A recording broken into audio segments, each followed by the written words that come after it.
Ngayon, mga kapatid, in Deuteronomy 8:18, ito yung gusto ni Lord. You know why we have Lord's Supper? In our Lord's Supper, sinabi ng Panginoon, remember me, right?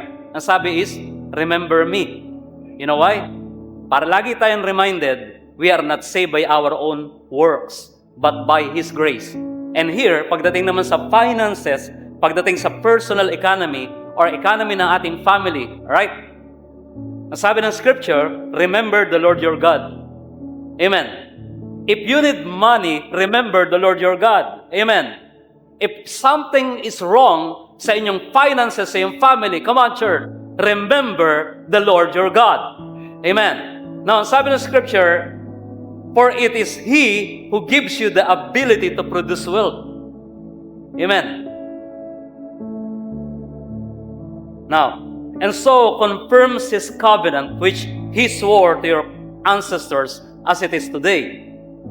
One of the things na sinabi ng Diyos na nakapaloob sa Kanyang covenant ay ito. Siya ang magiging provider ng Israel. Ang sabi nga niya, I will never leave you nor forsake you. That is provision. Hindi lamang siya presence. When God is with you, God provides.